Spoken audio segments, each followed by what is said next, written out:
Thank you and welcome. I have the honor of interviewing Gretchen, and I really want to thank you all for giving up this beautiful morning where I Totally. would otherwise be at the dog beach. But this book is fascinating and really, really important for our society. So I want to jump into questions, and we're going to save time for all of you to ask Gretchen questions. So I want to read a quote from actually, it's page 305 if anybody's counting. What began as a small renegade world of Drexel Burnham Lambert funded corporate raiders has morphed into an industry managing 12 million workers and generating 6.5% of gross domestic output. So, just to set the stage of how huge private equity has become. So, I want to give Gretchen a chance, in her own words, to talk about the main points of her book, what she wants you to have as takeaways.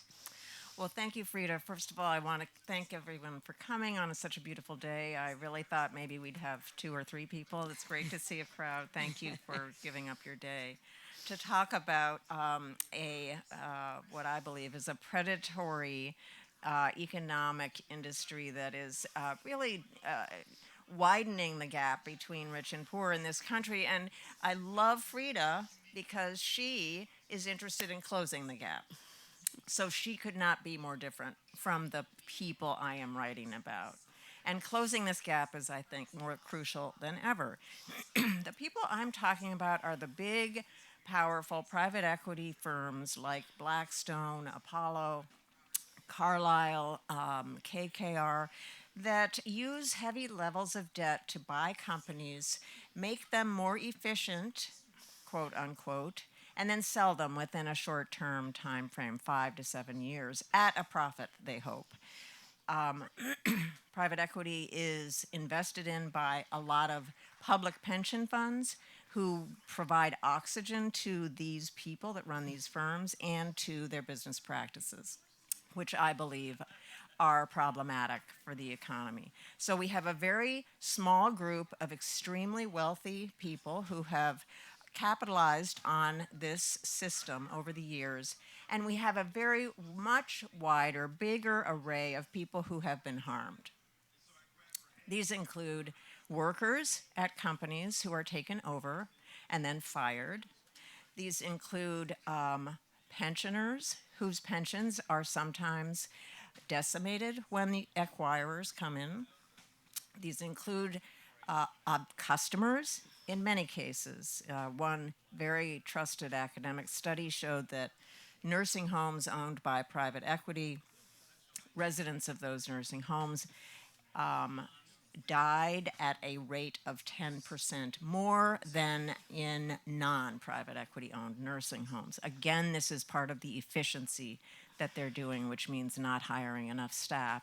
So you have the workers, you have the pensioners, you have the customers, and you have taxpayers. When a company goes bankrupt that is owned or that private equity acquired, the tax base of the town can be decimated.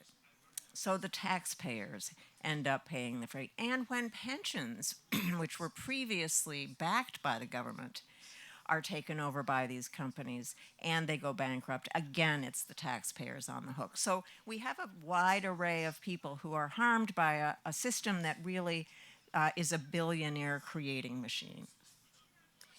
I want to drill down a little bit on that and talk specifically about private equity's involvement in healthcare. You mentioned nursing homes, but let's talk about emergency rooms, let's talk about practices, dermatology practices, veterinarian practices. Talk about private equity's impact in healthcare, please. Private equity has really dived deep into healthcare. This is not a surprise. It's 17% of gross domestic product in this country. That means it is an enormous pool of capital that they can dive into. It is also a system that requires big government payouts on Medicare, Medicaid. So, this is a huge source of potential income for these companies. They have taken over, they run or operate 40% of the nation's emergency departments. They don't advertise this. You will not see over the hospital emergency department sign owned by Blackstone or owned by Apollo, but they are there. They're behind the scenes. And they're telling the emergency department doctors how to do healthcare.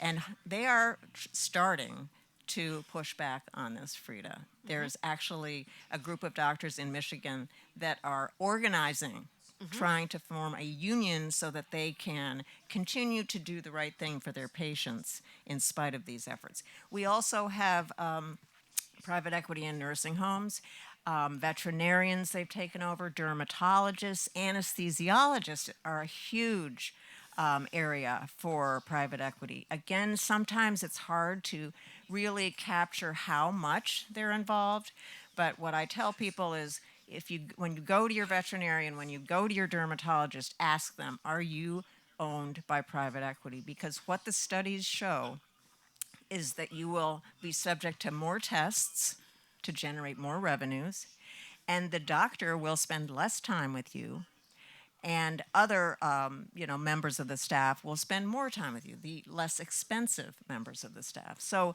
these are outcomes that really do affect people. They affect care.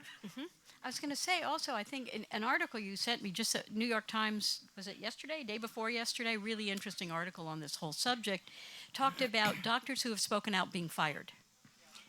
And so how much do they have any legal rights about retaliation or speaking up other than organizing? This is a problem for doctors. And traditionally, when they work in a hospital, the hospital has what's like a due process. If there's a problem with the doctor, they have to go before a sort of unbiased tribunal, figure out what went wrong. There is a due process. When the emergency departments are run by private equity, they can fire them at will. And they can say, okay, well, you're off the schedule, you're going to go over to this other place that we own. So there is a huge conflict between treating patients the way they should be treated and the bottom line in this case. You describe, for the big four private equity firms, you describe their philosophy as I, me, mine. And for those of us who are old enough, we recognize that as Beatles lyrics from the last recorded song of the Beatles, right? But for those who are not Beatles fans, what do you mean by I, me, mine as a philosophical summary for private equity? Well, it gets to the heart of the problem, in my view, which is, we all want a capitalist system that benefits the most people, benefits the workers, benefits investors, benefits customers, benefits suppliers. We want all the stakeholders to benefit from the system. And what this system is doing is really putting the financiers at the very head of the line, and everyone else is a very distant second. And so that's what I mean by I, me, mine. So instead of thinking in an enlightened way about that we could maybe enhance the lives, improve the lives, create wealth for workers, instead of thinking in those terms, they're really thinking in terms of their bottom line.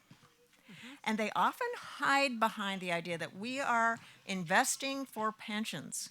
We're investing for public pensions like CalPERS, CalSTRS, New York Common Retirement Fund. And so we're doing good because we are benefiting those pension beneficiaries. But they are taking enormous fees. Enormous fees. There was a Harvard study that found, I think, 10% of the money invested went to fees over a period of time in private equity investments. They're very obscure and opaque. You don't know what they're investing in. You don't know how much money they're taking out.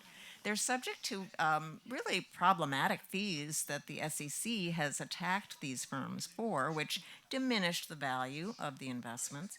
And so it's really a question, and the returns, Frida, finally, the returns are not what they used to be. So the justification for pension funds to invest in these entities, I think, is becoming more and more questionable.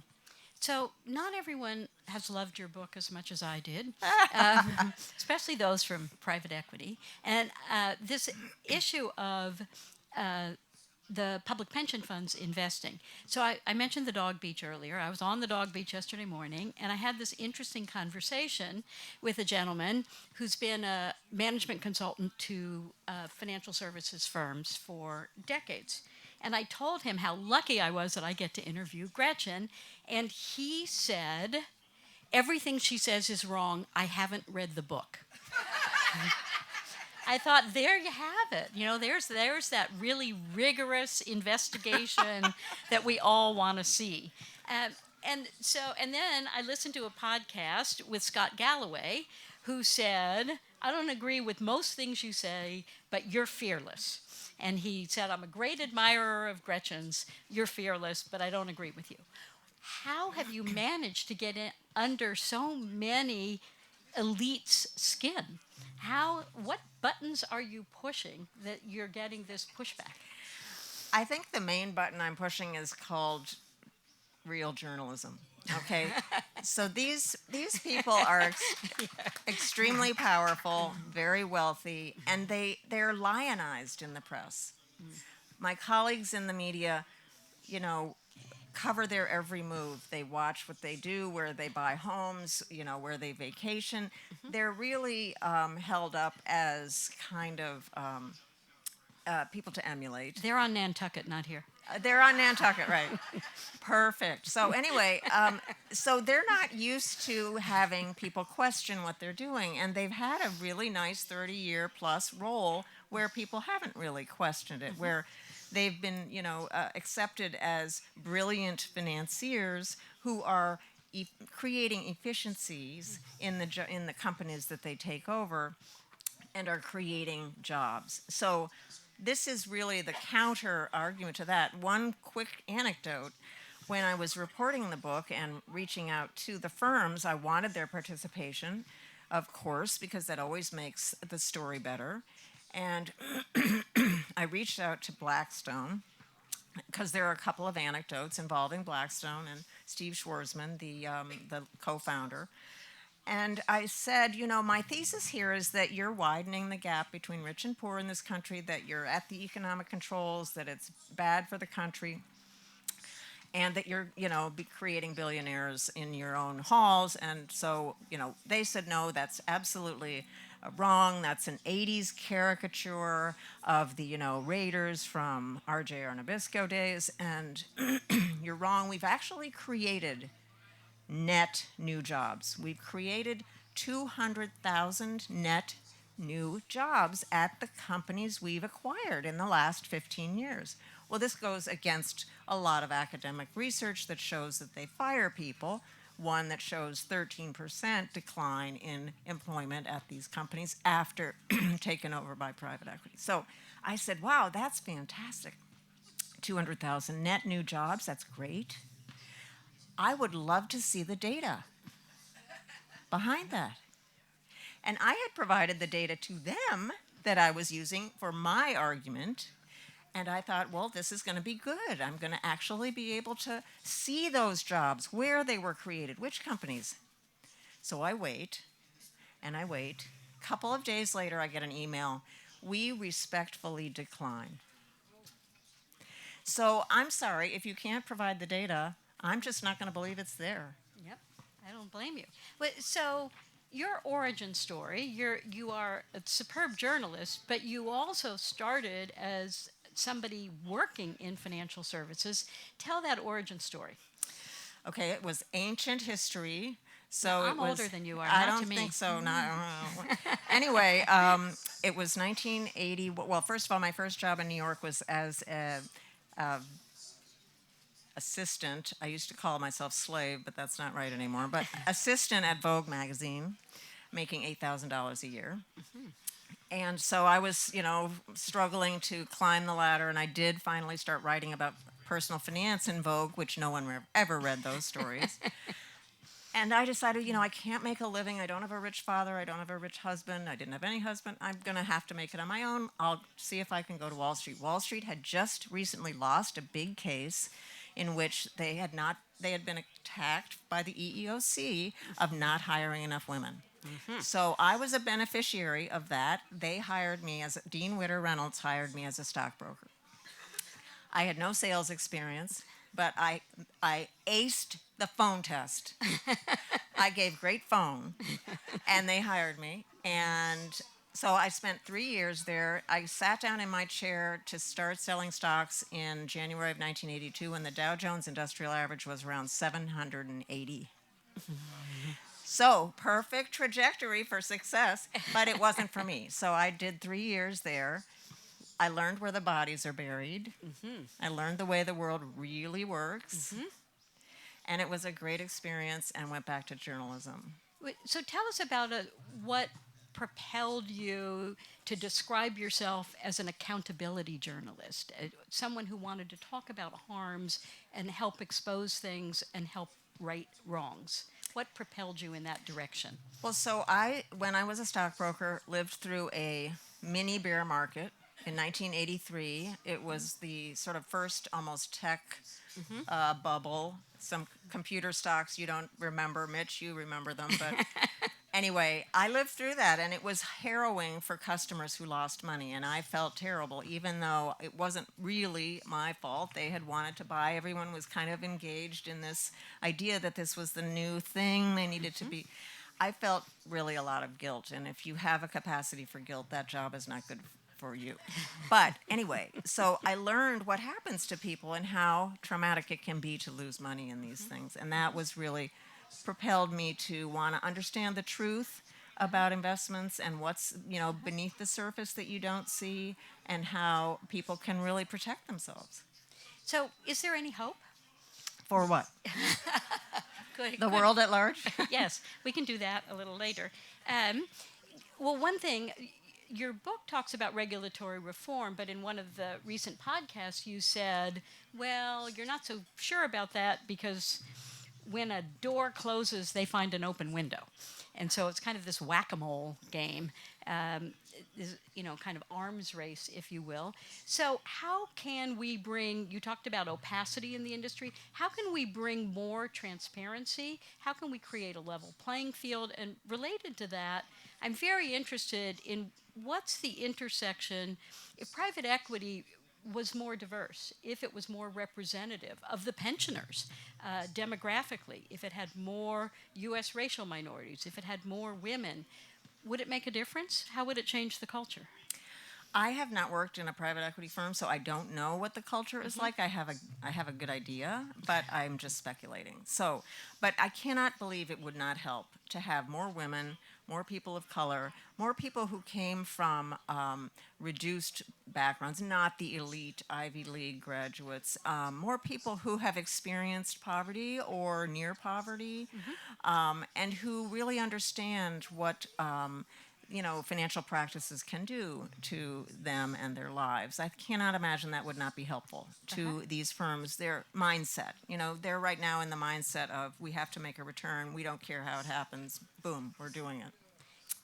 As far as an outcome that would be, talk about transparency, the SEC is crafting new rules for transparency for private funds like private equity. And so there will be an opportunity for people to know more about what they're investing in. I think that we need pension funds to start questioning why they are investing in these kinds of funds, and start really asking the tough questions about what I call an unsustainable business model. If you're hurting so many people and benefiting just a few, is that the way we really want to operate? But again, there is an awful lot of money at stake here, and there's an awful lot of money that is, flowing to Washington to make sure that nothing changes, particularly the tax loophole that allows these executives to pay, I think it's 23% as the highest income tax rate versus 35%. The carried interest. The carried interest. So, it's a big battle. What I really wanted to do was to explain, shine a light, to let people know what's happening, so that you can begin to understand it. It's been very stealth, Frida, because these are private companies and they're under the radar, and you don't know. I mean, how many people? I didn't know that 40% of the emergency departments in this country are operated by these people until I did the arithmetic and went around and found. So it's been a stealth takeover, Yeah. and it's time to really understand it. Uh, in that spirit, there is legislation. It was authored last fall. It didn't come up for a vote. It's coming up again, and it's called the Endowment Transparency Act. And it was co-sponsored by Representative Cleaver out of Missouri and Senator Cory Booker out of New Jersey, and it's focused on university endowments and making them more transparent about. You send in that alumni check. Do you know what it's invested in? And so we're actually, this is, I think Gretchen and I are both capitalists interested in a level playing field and gap closing. And so I think this is a really interesting step in the right direction to say, look, if you're going to be investing on behalf of a university, we need to know where that money is invested, and we need to know who those asset managers are that are investing that money.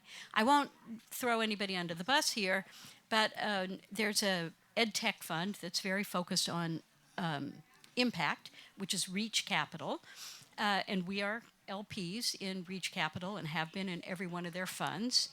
And they went to one of the largest university endowment managers and with a very good track record. And one of the largest university endowment managers said to them, "We don't invest in ed tech." What? Exactly. They didn't think the returns were going to be high enough. So I think we need to really know a little bit more about what's going on. And I would love to see a huge campaign, online billboards, whatever it takes, that says, before you write that $10 or $10,000 or $10 million alumni check, do you know who's investing it and where it's being invested? And we'll start with universities, and we can go to foundations next, because there's trillions of dollars there that could make a real difference in gap closing. So I want to do a time check about how we're doing, and doing great. Okay. Okay. So I One want thing, to. Frida, just in addition to that, Yeah. the pensions. So, talking about gap closing, so a recent, you know, tragedy occurred when it was found by the Department of Labor that a company that cleans slaughterhouses in the Midwest was hiring 13-year-olds. They were hiring children to clean the slaughterhouses at night. And this is a company called PSSI, and it is owned by Blackstone. So this particular company is in a fund that is owned both by CalSTRS and CalPERS. And so, of all the people in the world who would seem to me to care about a company that hires children to clean slaughterhouses, it would be the managers of a pension, public Well, pension. and on behalf of retired teachers. On behalf of retired public employees. So I called up CalPERS and CalSTRS and I said, I know that you're in this fund. The fund owns PSSI. PSSI hires children to clean, 100 children, not just a few, 100, to clean slaughterhouses.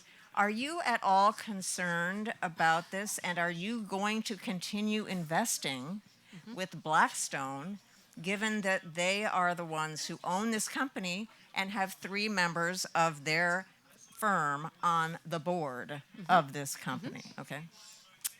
No comment. So I'm sitting there saying, okay, you're kind of in the tank with these people. I mean, how about saying we are going to, scrutinize more closely or, but there was nothing, no response. It was not a sense of urgency. And I was really kind of surprised and obviously discouraged. Uh-huh. So that's another area where transparency would make a huge difference. If we understood their investment criteria, if we understood their reporting, what kinds of information, what kinds of investigation they do into their portfolio companies. Any other specific suggestions for what everybody in the audience can do, how you go home and look at where your pension is invested? What kind of supportive activism can people do to help with the transparency, to help with the accountability? Well, under the Trump administration, there was a door opened for private equity investments to be considered by high net worth individuals. Traditionally, these have been off limits for individual investors of all stripes.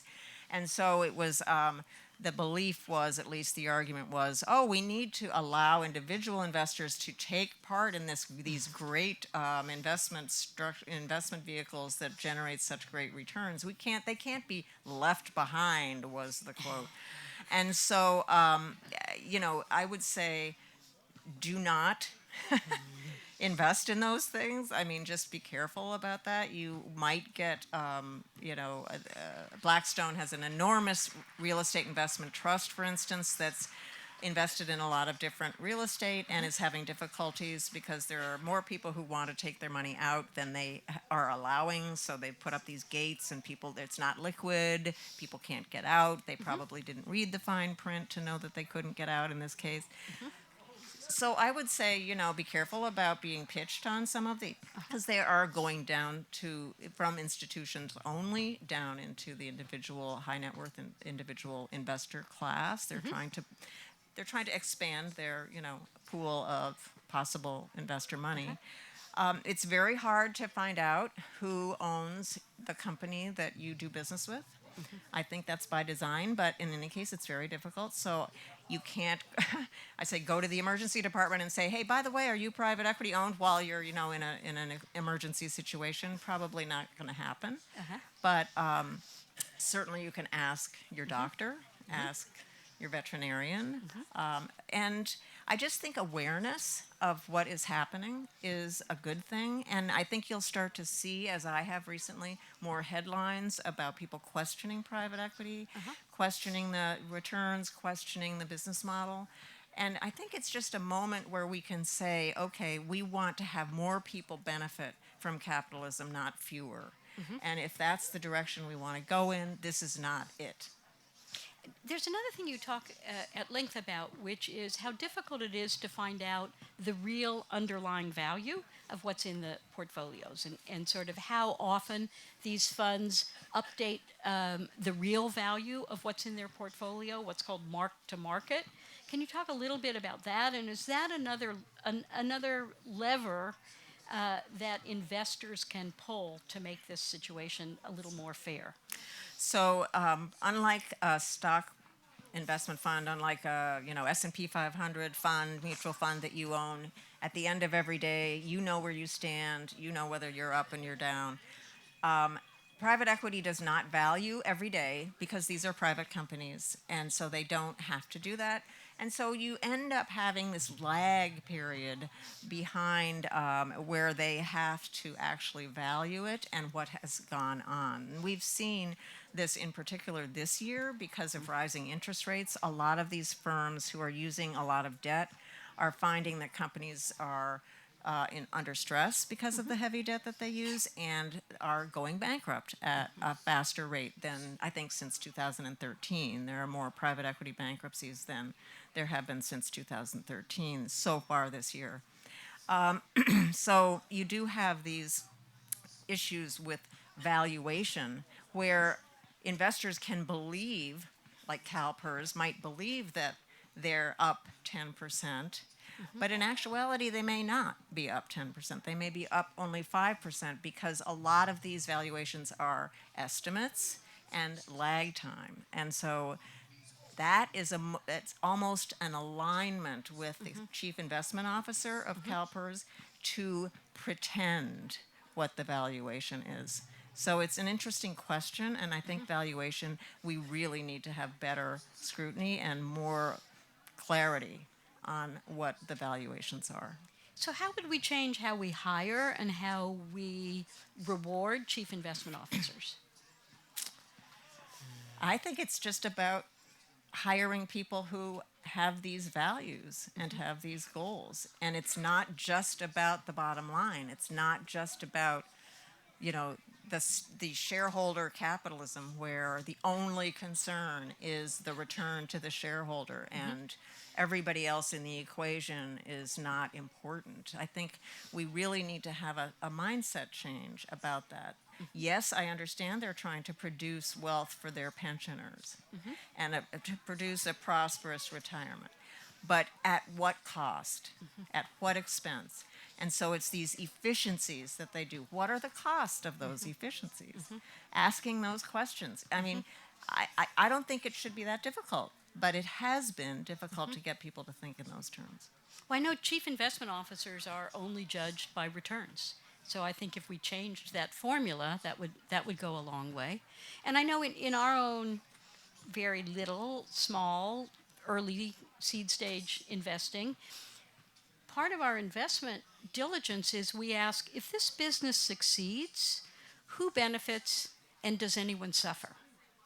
And it's a pretty straightforward question. And I think we can all ask that of our asset managers, our investment advisors.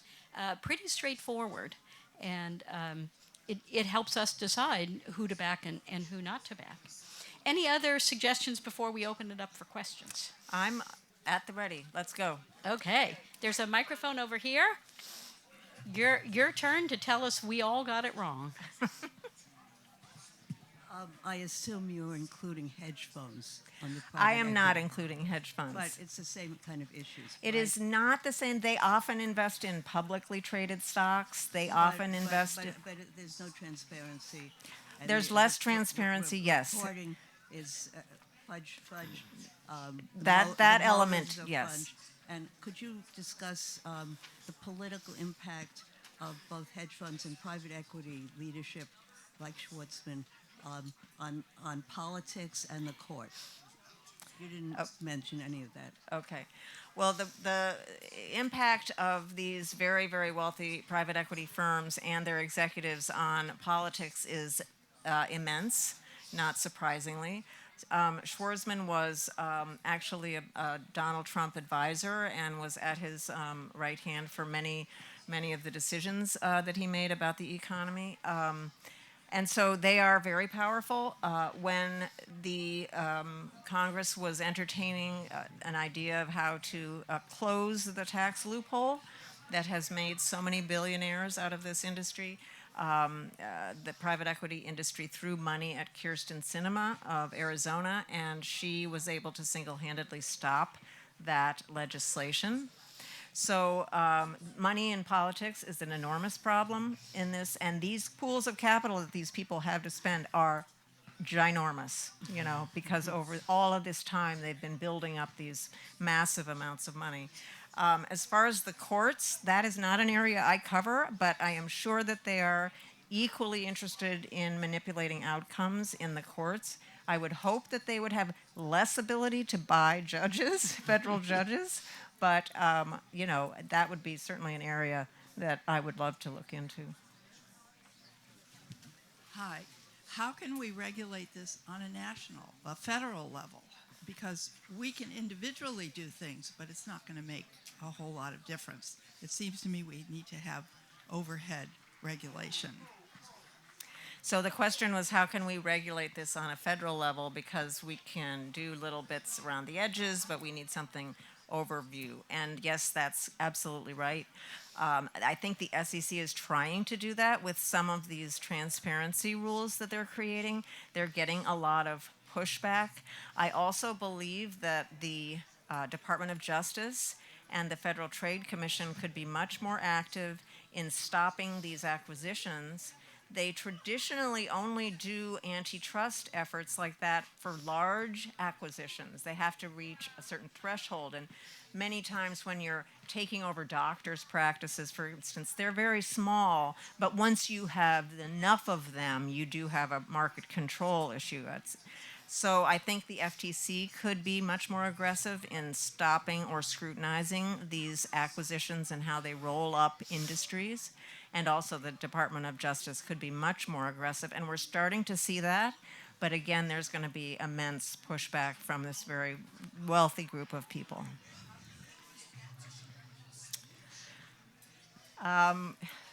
I would say write to your congressional representative, but I don't know that that's going to do much. But I just think, talking about it, expressing it, getting, people aware and educated is a start.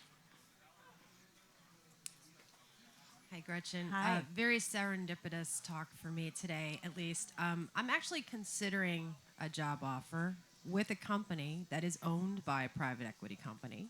They're in the middle of a transformation right now. I've loved every person I've talked to at this company. They're all wonderful people. But you are obviously opening my eyes to another element which I have not considered, which is if you go to work for a company that is owned by a private equity company, what is the end game? And I'm sure they're trying to sell this company for profit to somebody else. So what should I be considering as a potential employee of this company that is owned by a private equity company? Okay, couple questions. Great How long question. have they owned the company? Since 2017. 2017, okay. So they've done all the firing probably that they were going to do. Yeah, and now they're in hiring mode to bring in new people to transform the company. Okay, so it's 2017. Usually the time frame is 5 to 7 years, so we're right in that sweet spot, right? So they're going to want to sell it. Yes, and So they're in that conversation right now. Okay, so they're looking to sell it? They've talked about partnerships, which I think means sale. Well, it's been very difficult to sell this year because of the interest rate environment going up and the funding is drying up because of interest rates going higher. So, whenever you have a company that's acquired by another one, it's just tremendous amount of upheaval, tremendous amount of Sturm and Drang, and who are you going to be still on staff? Are you going to? It's something big to walk into and to consider walking into where you're going to be acquired by someone else. The people who you're talking to, are they going to be there? Are they going to be your bosses? Are they Yeah. going to be, even on the scene? So, these kinds of questions I would want to know. And if they show you the financials, definitely dig into the financials and see what what they look like. So do you think that this is a red flag where you should sort of stay out of it, or do you think that this is potentially an opportunity, or is it too soon to tell? I think that the people that I've talked to who have worked for private equity-owned companies just have a very similar report back, which is they make you do 3 people's jobs, and you see a lot of people get fired. It's just a kind of a distressing situation. But I don't want to give you job advice, so I really don't want to do that. But maybe that part of the episode is over, and maybe it's a stable thing. But if it's going to be sold again, then you'll go through that, and it just sounds like more upheaval than I would want. But I really don't want to. No. I need your honest opinion. Thank you very much. Could I add one thing to that very quickly? Mitch and I were talking to somebody whose company was bought by private equity day before yesterday, and all of the guarantees, and she's not, I'll talk to her later, all of the guarantees in her contract were taken away. So she had retention bonuses, she had severance, all of that just became null when her company was taken over. So I would be very careful about, if you're signing a contract, do those survive any acquisition? Excellent. 2 quick questions. Do you know what percentage of for-profit hospitals are owned by private equity? The biggest player in for-profit hospitals that's private equity is LifePoint, which is Apollo. I don't know the percentages, but I do know that the staffing companies that are owned by private equity run so many hospitals in this country. So it's almost the same thing. They don't necessarily have to own the hospital to run the hospital in a way that is private equity-esque, meaning cut staff, don't have doctors spend time with patients, et cetera. And when you talk about the FTC or DOJ looking more closely at the acquisitions, do they have the opportunity to do so? Because my sense has been that the whole planning of it is private and not out in the public, and then it's done. They can definitely ask questions, yes. But how? The federal government, they can, No, yes. but where did they get that opportunity? When? Maybe when the deal is announced, but they can stop these deals. Yeah, They I'm can. just not sure these deals are always announced. That's my, Yeah, well, it does require a little bit more vigilance than we've certainly had. thank you. Good point, thank you. Full disclosure, I've been an investor and beneficiary of PE, but I think you were starting to point to this. Is some version of shareholder activism part of the answer to begin to turn the tide? And and you talked about CIOs having a single bottom line accountability, and you're aware of the triple bottom line. I don't have huge enthusiasm for the ability of those two things to turn the tide quickly, but is it a potential viable direction?